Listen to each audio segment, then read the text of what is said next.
Amigos, bienvenidos a Quito TV, el espacio de la ciudad, en Telesucesos 29 y 29.1 en televisión digital. Tenemos la presencia en nuestros estudios del doctor Javier Buendía. Él es abogado, es presidente del Centro de Observación Ciudadana en Defensa de la Ética Pública. Y vamos a hablar precisamente de ciudad. Bienvenido, Javier, a este espacio. Como lo dije al principio, es el espacio de la ciudad. ¿Cómo está Quito en este 2017? Poniendo como antecedentes que en marzo de este año, febrero-marzo, usted empezó con un proceso de remoción de lo que es la autoridad del alcalde Mauricio Rodas. Bienvenido. Muchísimas gracias, arquitecto. Un saludo a la audiencia. En terapia intensiva. Efectivamente, el índice de crecimiento sostenible del Centro de Observación Ciudadana, que fue presentado nacional e internacionalmente producto de los 9 años de gestión que llevamos alrededor de la agenda pública y de manera acotada al tema Quito, definía en octubre del año pasado que, de acuerdo a la parametrización del Índice de Prosperidad de Ciudades de Naciones Unidas, el perjuicio per cápita, es decir, por habitante, de acuerdo a la incapacidad de acceder a servicios de calidad, alcanzaba la cifra de 2.600 millones de dólares. Entre mayo del... El perjuicio. El perjuicio per cápita, por habitante.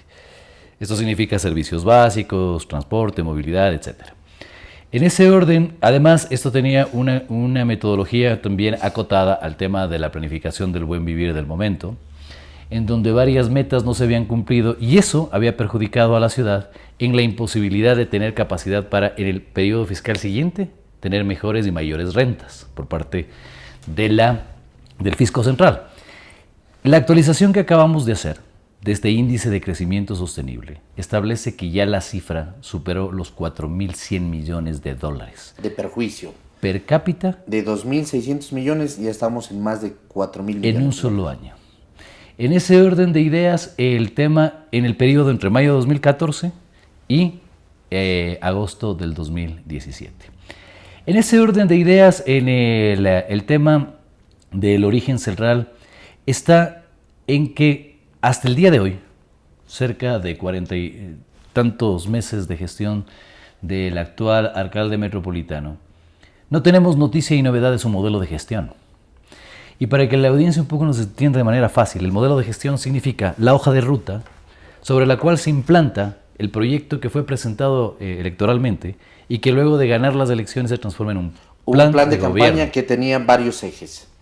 Y esa hoja de ruta se perdió. Esa hoja de ruta no existe y además nosotros tenemos noticia y novedad todavía no certificada en las famosas denegaciones de acceso a información que hacen a todos, incluido el Consejo Metropolitano por parte de la Alcaldía Metropolitana. Denegación de acceso a información. A información. O sea, piden información y no se da. Y el tema de la Ley Orgánica de Transparencia y Acceso a Información es letra muerta. De hecho, incluso en el tema Quitocables, desde el 25 de enero del año 2016, un juez, por pedido mío, le ordenó que me entregue el tema de los estudios de Quitocables, de la línea norte, y hasta el día de hoy. Es decir, que ya no solamente que viola el tema de la ley, sino que hasta desacata resoluciones judiciales.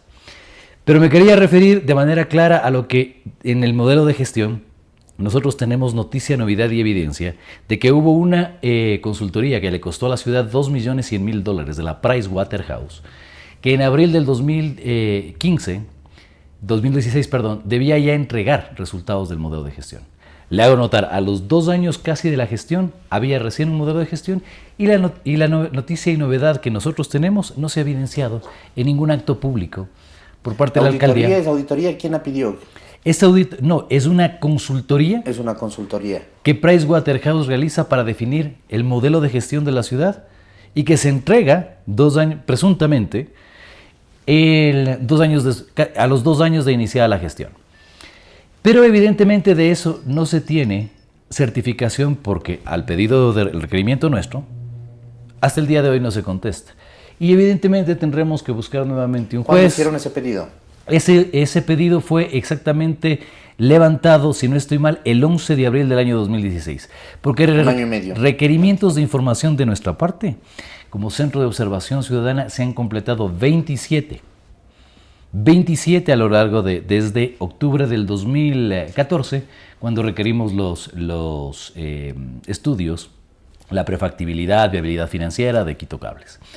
En ese orden de ideas, el elemento fundamental que provocó nuestra rueda de prensa en la que fundamentamos el tema públicamente del pedido de remoción al alcalde metropolitano por parte del Consejo estaba fundamentada en lo anterior.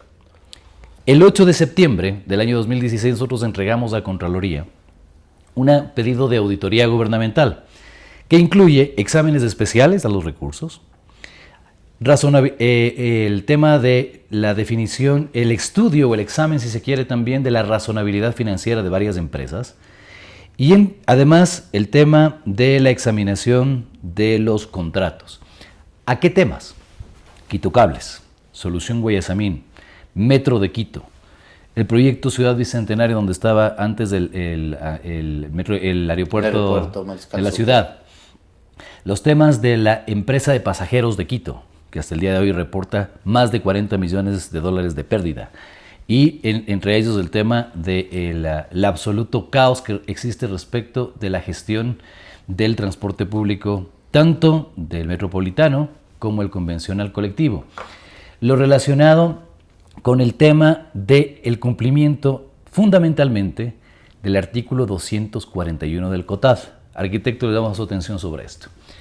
El artículo 241 del COTAD determina que el inicio de la aprobación de los presupuestos de la ciudad debe hacerse, este es el plan, esto es lo que tenemos de recursos, ante el órgano que la legislación de participación ciudadana señale que sea el máximo. En el caso de la ordenanza anterior, la 187, era la Asamblea de Quito. En la actual, 102, es exactamente igual. Presentado por parte del alcalde, esta asamblea donde están las cámaras, los sectores barriales, etc.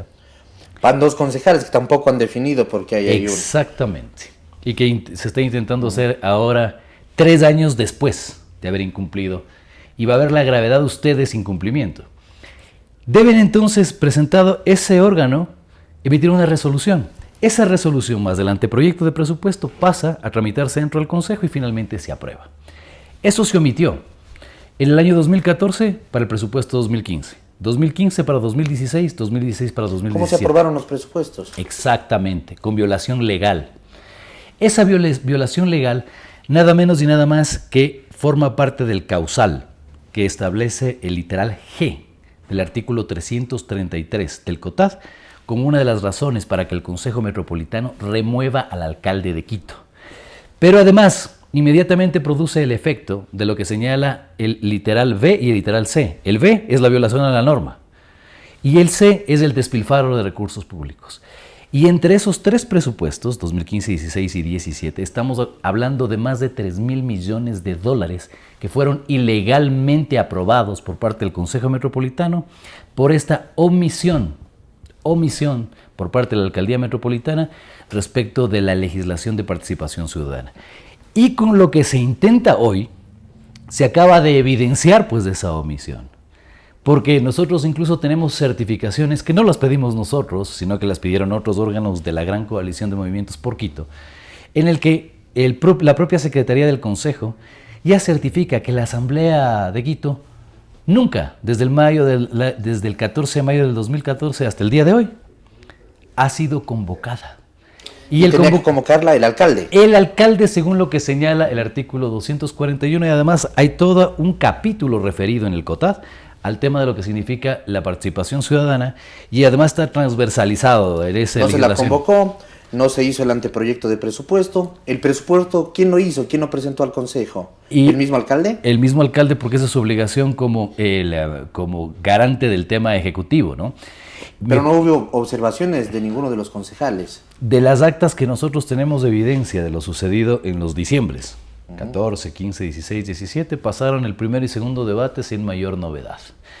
Lo único que se peleaba en el año 2016 fue el tema de la falta de ejecución de los presupuestos participativos por parte de las administraciones zonales. Esos llamaron la atención de cierto bloque, de cierto movimiento que hoy está partido en 6. Pero lo mismo pasó, por ejemplo, con el tema de las ordenanzas que aprueban los impuestos prediales, cómo se hacen los avalúos del impuesto predial. Así es. Hay una ordenanza que viene desde el año 2008, esa del 2008, que era bienio 2008-2009, se la siguió aprobando, y mejor dicho, se la siguió ampliando, se decía, se renueva, y sin ningún análisis. O sea, hay cosas que se las ha venido haciendo levemente y superficialmente. Y eso que usted señala con acierto tuvo una consecuencia ya concreta.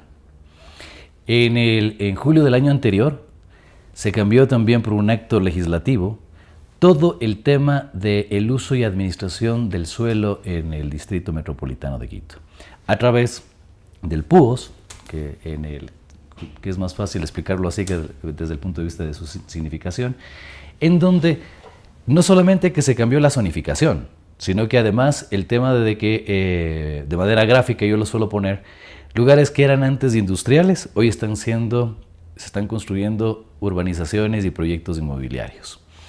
El tema de las 16.000 hectáreas que tenía Quito hasta el año 2009 y que a partir de se tenía incluso con ordenanzas específicas y claras respecto al tema medioambiental, protegiendo, me refiero a las 16.000 hectáreas de explotación agrícola. Hoy, a través del tema del PUOS, tiene una lógica de perjuicio de algo más del 40% en detrimento de esas 16.000 hectáreas. ¿Qué significa? ¿Que ya no hay esas 16.000 o se ha urbanizado esas 16.000 hectáreas? Para sectores urbanizables y además están siendo parte de los espacios expropiatorios para los proyectos de la ciudad. Proyectos que además, como el tema de la solución vial Guayasamín, incumplieron, Quito Cables, etcétera, con otro artículo pequeñito y fundamental, que es el 57 del Código Orgánico de la Planificación y Finanzas Públicas, referido a que, previa a cualquier suscripción de contrato, ¿ya?, el responsable de la parte pública deberá demostrar con toda claridad ante las autoridades competentes el tema de la viabilidad financiera y la factibilidad técnica. Ni en el tema de Quito Cables existe, ni en el tema de la solución vial existe. Y hay un serio cuestionamiento respecto de los estudios que se produjeron para actualizar el tema de la renegociación del propio tema metro. En ese orden de ideas, lo que usted señala tiene toda claridad. Estamos ante una incapacidad en el orden de la regulación producto de la incapacidad en el orden normativo. Tenemos una incapacidad desde el punto de vista de la fiscalización del Consejo Metropolitano. Tenemos una incapacidad desde el punto de vista de la gestión del alcalde.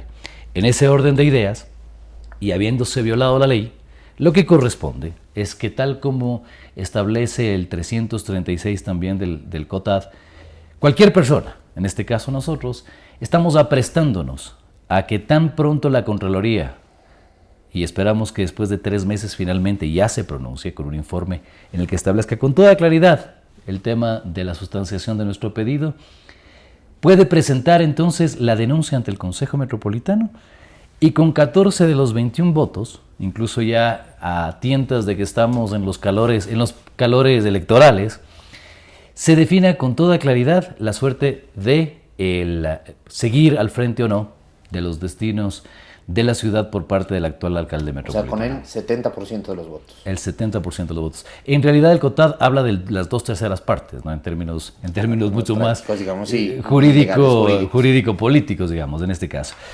Eso desde el punto de vista de la gran discusión de quienes estamos haciendo activismo, preocupados por la ciudad. Pero ¿cómo se traduce en el tema cotidiano? Se traduce en que nada menos y nada más hay 9 personas ocupando un metro cuadrado dentro del transporte público, cuando el estándar internacional menciona que deben ser 4. Eso significa que hay una imposibilidad concreta y específica de cobertura más allá de los alcances que la ciudad tuvo, cercanos al 99, al 92, al 100% en términos de alcantarillado, de agua potable, de la provisión concreta en términos colectivos de la satisfacción de los servicios públicos. ¿En qué se traduce eso? En la emergencia sanitaria que estamos viviendo. ¿En qué se produce eso? Que el espacio público hoy en Quito ya no es un espacio de convivencia, es un espacio que usted, yo y cualquiera de los demás nos estamos disputando. Más aún cuando incluso se le culpa a San Pedro de los temas de las inclemencias del clima. Nunca han habido soles como los de hoy, nunca han habido lluvias como las de hoy. Entonces, alguien incluso hasta con algún tipo de sarcasmo dijo, lo que pasa es que cuando no se administra bien la ciudad, Dios castiga. Entonces, en ese orden de ideas, cuando se producen estas situaciones que caotizan aún más la ciudad, uno evidencia, como lo ocurrido en estos últimos días en el sur de Quito, de que efectivamente todo el tema de la red de alcantarillado de la ciudad, que solía tener colapsos porque la gente imprudentemente llenaba con basura, debía haber tenido no solamente mantenimiento, sino la renovación de la tercera parte a finales del año 2016. A finales del año 2016. Para que efectivamente cuando San Pedrito nos mandó el agua, ya efectivamente hay una capacidad, ¿no es cierto?, de respuesta por parte de la ciudad en atención a esa contingencia. Tampoco se hizo. Eso significa estas discusiones de las que estamos hablando ahora relacionadas con el tema de la remoción, Consejo Metropolitano, y eso es lo que significan esos 4.100 millones de dólares que nosotros hemos calculado, se ha perjudicado por parte de la negligencia de esta administración a cada una de las personas que vivimos en Quito. Metro de Quito, y quiero empezar en el tema del Metro de Quito. El fiscal Carlos Vaca Mancheno hizo declaraciones en el portal Ecuador Inmediato y dijo en estas declaraciones de que se está investigando el viaje que hizo Mauricio Rodas, el alcalde Mauricio Rodas, a Brasil para el tema de finiquitar el tema del metro con Odebrecht. Se está investigando y se dice que hay presunción, así lo dice, de que puede haber lavado de activos, concusión, cohecho, etcétera. ¿Ustedes tienen información de este tema? Es un tema grave, lo está investigando la fiscal Moreno, fiscal de Pichincha. Al fiscal Vaca y a la fiscal Moreno yo les diría que indaguen lo que se debe. Más allá del tema de un viaje de un personero municipal que todavía no entraba en funciones, lo que se debe indagar con toda claridad es el proceso de renegociación del Metro de Quito. En ese orden de ideas, ellos ya pueden empezar por la parametrización clarísima en materia técnico-legal, referida al cumplimiento o no del artículo 57 que señalábamos hace un momento. Pero adicionalmente a ello, hay el tema de varias desviaciones que podrían llevar a que de la indagación pueda iniciar una instrucción fiscal concreta y efectiva en atención a que se pueda sustanciar en su momento ya un proceso de orden legal en firme. Y que yo incluso llegaría a los términos de una presunción de peculado por el tema de la malversación de recursos en la contratación de los estudios. Y queremos referirnos no solamente a los estudios realizados para el proceso de renegociación, sino a los estudios de origen, aquellos que fueron incluso contratados en el año 2010 y que en más de 33.000 folios nos dijeron que efectivamente tenían ya las justificaciones claras, específicas, concretas y técnicas respecto de por qué Quito debía tener una inversión de 1.500 millones para 22 kilómetros. Pongamos en el contexto y regresemos en el tiempo. ¿Por qué se hizo la renegociación? Porque ya tenemos experiencia en renegociaciones como las del aeropuerto de Quito, donde después resultó más caro que lo que se peleaba en términos económicos. Porque además el tema de la renegociación, primero nos dijeron que la justificación tenía por un tema de actualización de costos unitarios y que evidentemente, como no había ya en la administración anterior, no había logrado el tema de la materialización del contrato, esos estudios tenían que ser renovados y sobre todo existía en ese contrato la posibilidad de que estos sean revisados. ¿Cuánto costaba el metro antes de la renegociación y cuánto cuesta ahora? E intentar decir que un acto de certificación pública en el Ecuador la hace la banca multilateral es realmente bastante traído de los cabellos. Es indilgarles una responsabilidad a los multilaterales que no tienen y no existe en el ordenamiento jurídico ecuatoriano el tema de que haya un banco de un espacio de la banca multilateral que certifique públicamente cosas, pues para el tema de la posibilidad de llevar adelante procesos de contratación en el orden público.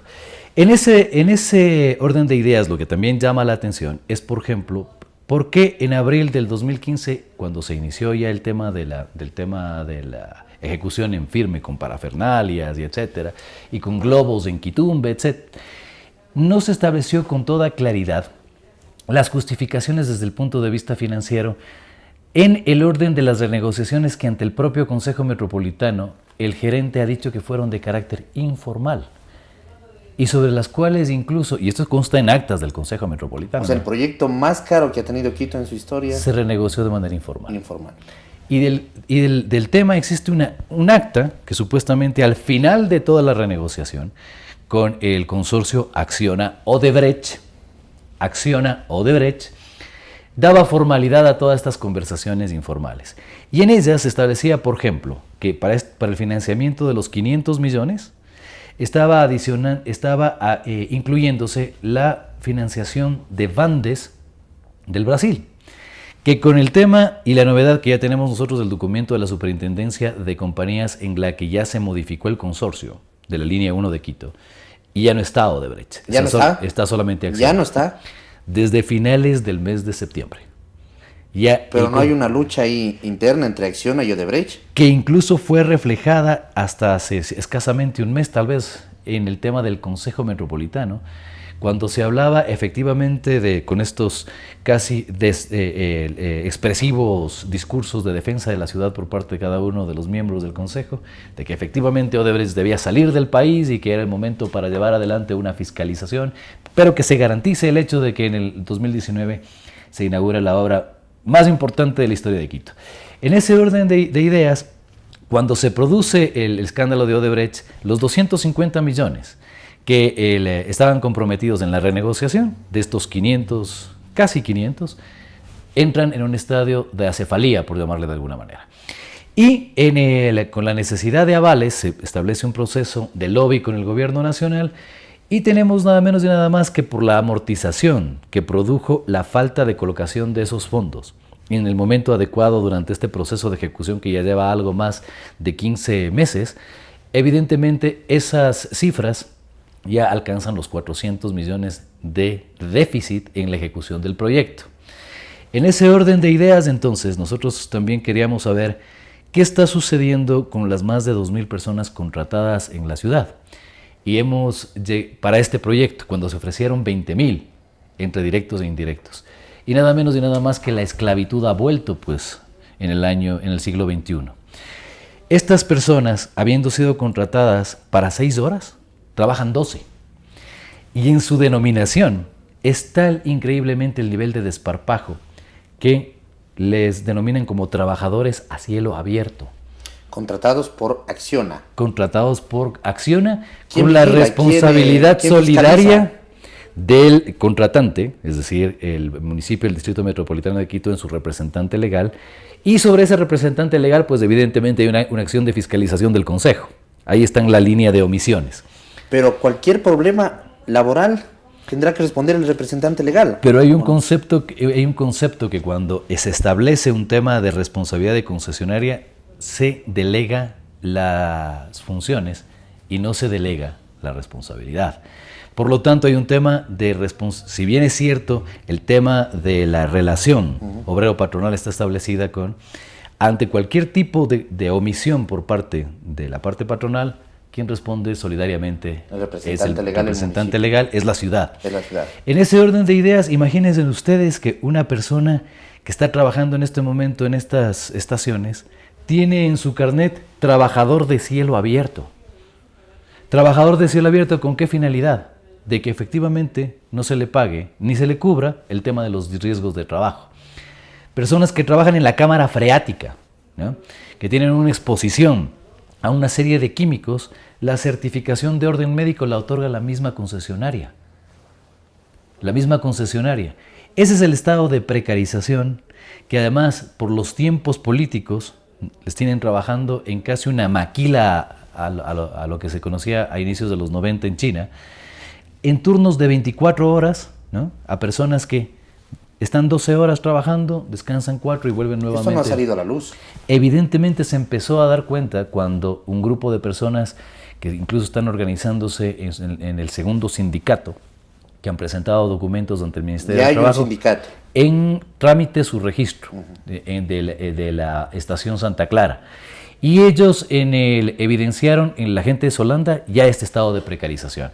Y en esa lógica entonces nosotros podemos entender que existen ya problemas de desfinanciamiento del metro, problemas de vulnerabilidad del principio de seguridad jurídica por parte de la reconformación de un consorcio, problemas relacionados con todo tipo de dudas en la lógica del proceso de renegociación, ¿no? Que además duró casi un año del primer año del actual alcalde metropolitano, y sobre eso tenemos un estado de precarización laboral, vulnerando derechos laborales de la obra que para este grupo de trabajadores y para el resto de la ciudad no está pasando.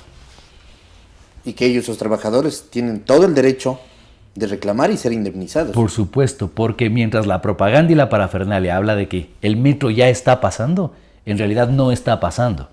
Lo que está pasando es que hay una seria presunción de responsabilidades en el orden penal, en el proceso de renegociación y en el proceso de ejecución de ese contrato. ¿Hay un potencial riesgo de que el metro se paralice, se frene? Sin duda ninguna, porque además en el orden de las posibilidades de poder colocar la casa en orden, estamos hablando de que además hay impactos concretos a la ciudad en materia de los dineros que se están colocando para pagar el orden del endeudamiento desde el punto de vista presupuestario.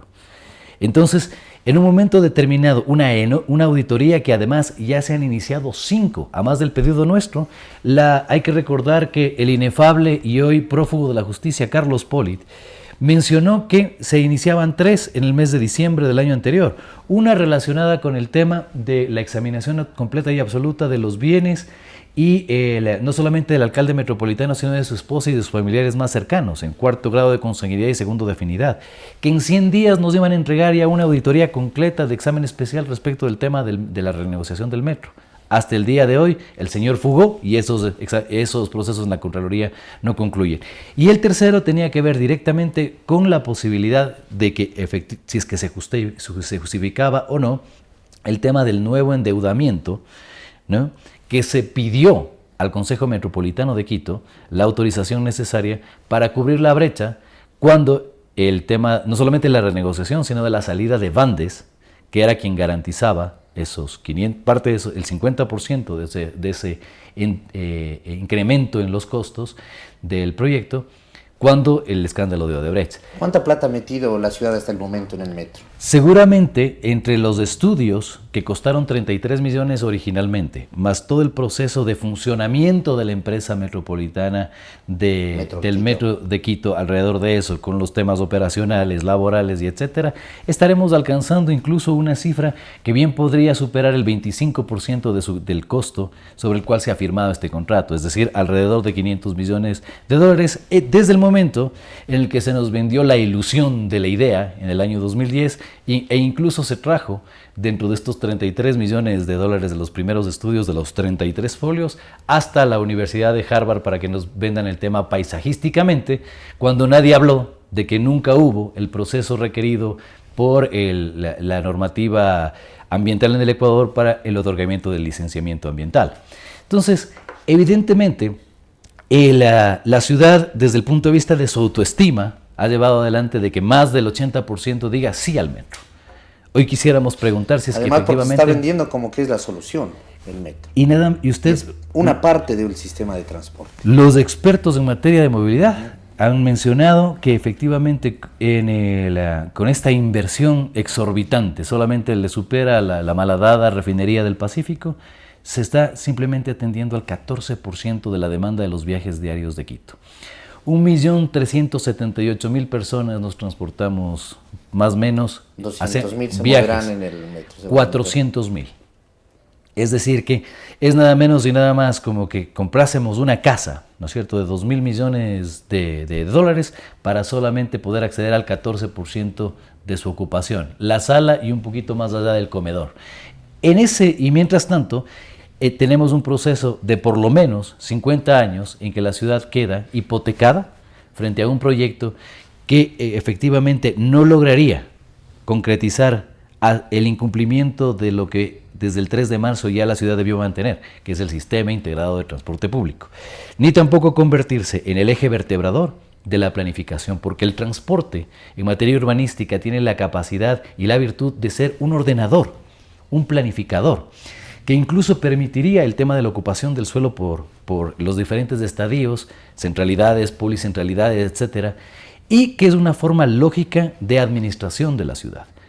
El caos que vive desde el punto de vista del ordenamiento territorial, donde también hubo una renovación express del plan de ordenamiento territorial, el anterior hagámosle un par de modificaciones y vamos, ¿no es cierto? Tal como la normativa que usted señalaba antes, significa que efectivamente el tema de esa posibilidad de vertebración a través de un transporte público digno, de calidad, eficiente, con un modelo de gestión adecuado, también se ve conculcado. Esos son los temas que, mientras conversamos, la ciudad se está trasladando en esta mañana directamente en la posibilidad de cumplir parte de ese 1.378.000 viajes al día, y hay 9 personas en espacios que debían estandarizar, y reitero, 4 personas por metro cuadrado. Eso es lo que permite ver de manera concreta, nuevamente reitero, esos 4.100 millones de dólares. El transporte y la movilidad es competencia completa del municipio de Quito. Desde el año 2012. Desde el año 2012.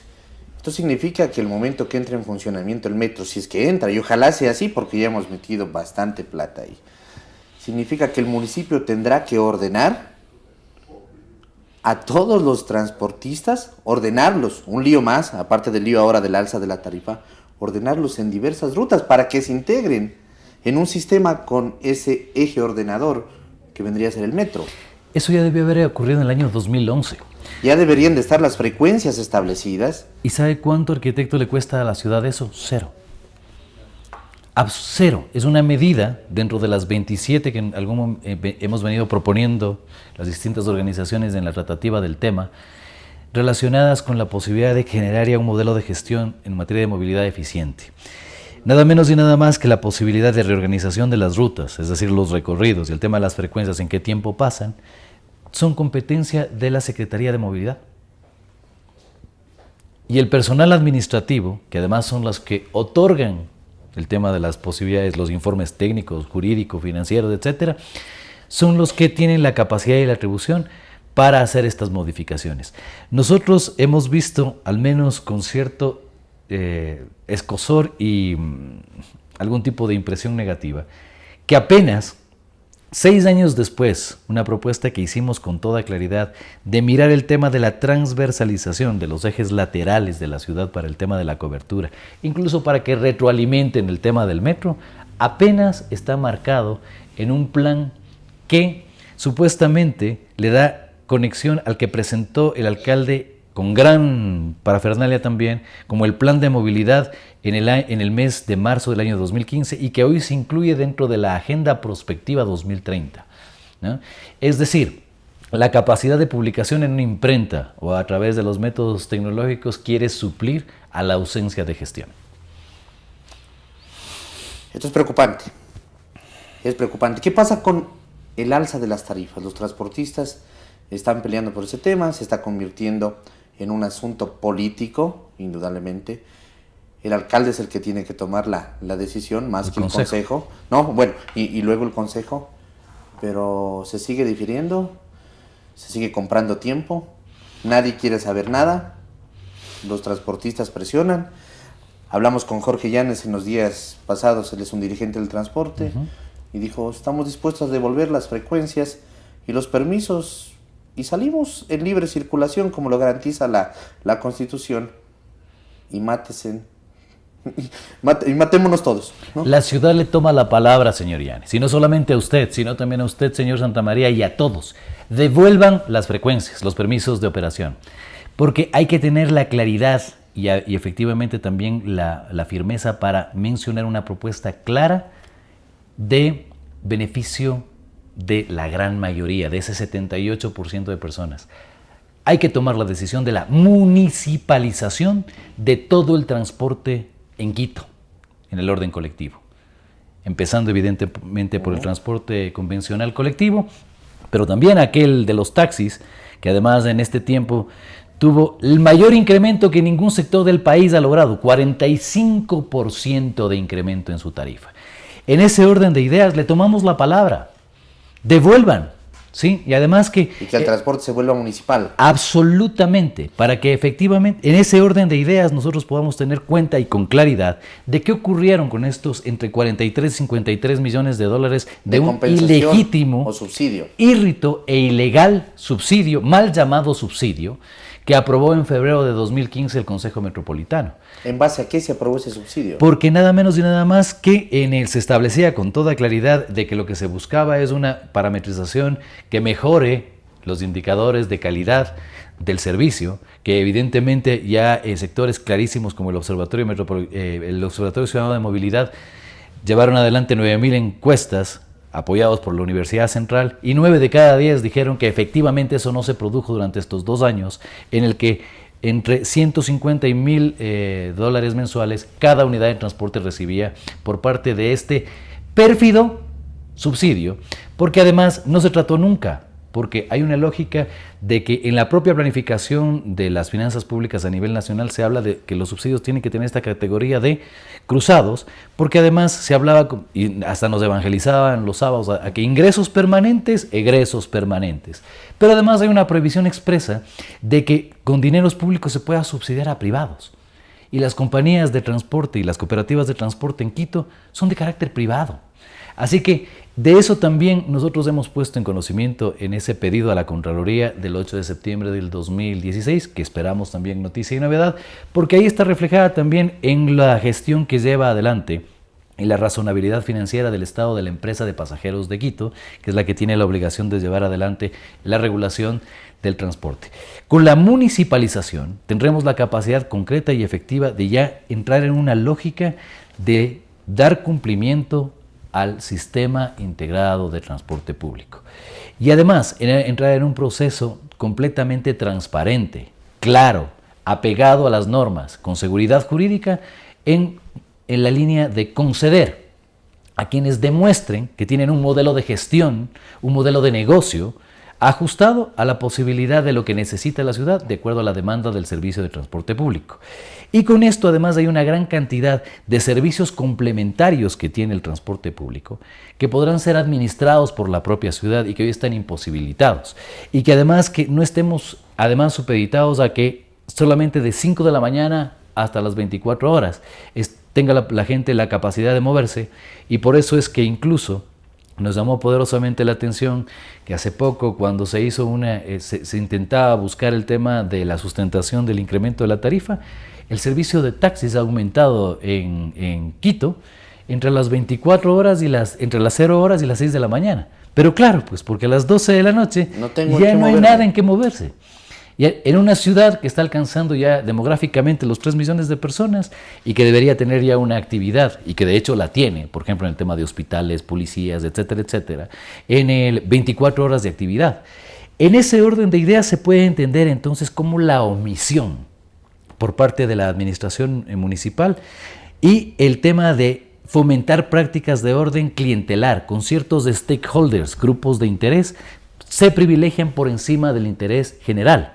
Y eso ya tiene un costo concreto que estaría alrededor de entre los 43 y 53 millones de dólares en ese subsidio, pero habría que buscar una lógica de periodicidad un poco mayor, desde el 14 de mayo del 2014, y incluso tener un alcance al inicio de la posibilidad que tuvo Quito de administrar ya de manera completa e integral en el año 2012.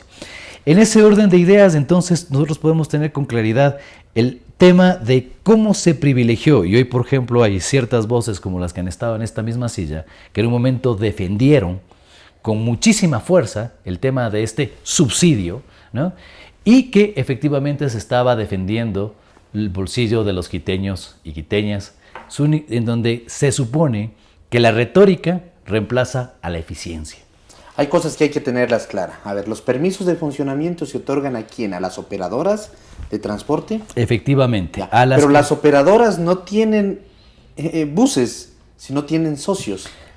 Y esos socios son dueños de los buses. Pero cuando va el subsidio, lo reciben los dueños de los buses. Los dueños de los buses, exactamente. Entonces, no entiendo. Es que hay un problema clarísimo del modelo de negocio de lo que significa el tema del transporte público. Y nosotros no tenemos empresas reales y sustentadas de transporte público. Lo que tenemos es una agregación de propietarios de buses, que además son inversiones de cerca de $180,000, más o menos, ¿no? Que sobre esa lógica de propiedad se agremia. Logran un tema de una posibilidad de una personería jurídica, y esa personería jurídica, con ella obtienen el tema del permiso de operación por parte de la empresa municipal respectiva.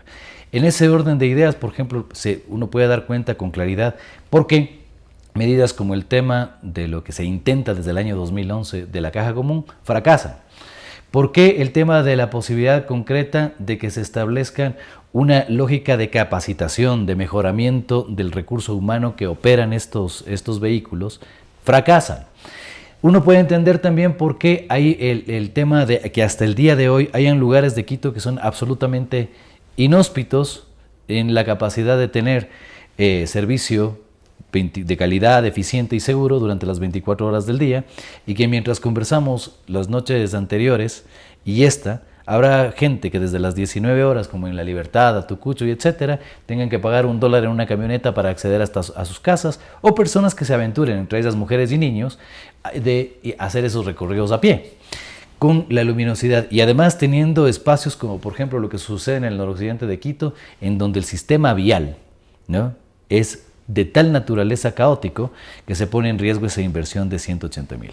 Entonces tenemos un problema clarísimo desde el punto de vista también de las exigencias que debería hacer la propia autoridad reguladora respecto de los requisitos para la obtención de ese permiso, exigiendo que estas no sean únicamente compañías que agregan dueños de vehículos, sino que efectivamente sean negocios que tengan una sostenibilidad basada en un modelo de gestión y justamente un modelo de negocio, y donde hayan responsabilidades clarísimas respecto de que cuando se vulnere los niveles de calidad del servicio, la reguladora pueda establecer sanciones claras. Y en ello, por ejemplo, el tema de la exigencia en términos de lo que son el cumplimiento de rutas, de frecuencias, accesibilidad, calidad de servicio, entre otros elementos que pueden tener claridad respecto de lo que significa la posibilidad de acceso eficiente, como constitucionalmente y humanamente debemos tener todos quienes hacemos parte de ese 78% de personas que no tenemos un vehículo en propiedad. Esta no es lógica.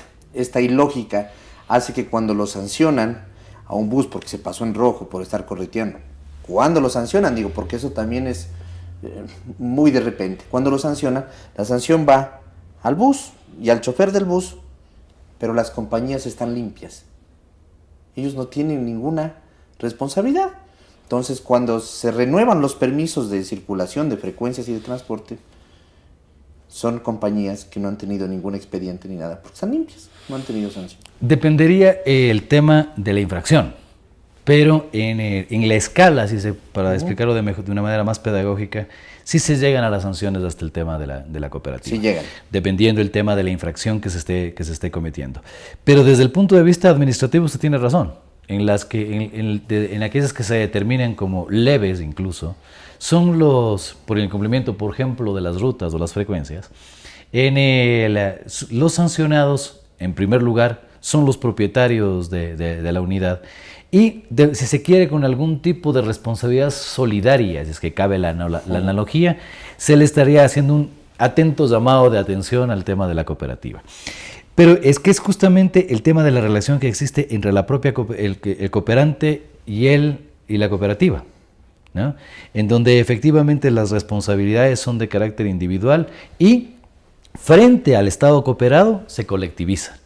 Es decir, que el permiso de operación que se otorga a la cooperativa como ente específico, ¿no es cierto?, se divide, digamos, individualmente hacia sus socios, que tienen la condición de responsables por el servicio y ya no tanto el tema de la cooperativa. Por eso es que cuando existe un accidente de tránsito, no hay un tema real de responsabilidad por parte de la cooperativa en cuanto al tema del permiso de operación, y lo que se está sancionando más bien es en el orden de la violación a la legislación de tránsito. y si es que, bueno, existiesen ya perjuicios en el orden personal, también en el orden penal. Pero evidentemente eso grafica con toda claridad la precariedad, no solamente de quienes otorgan el servicio, sino de quienes lo regulan.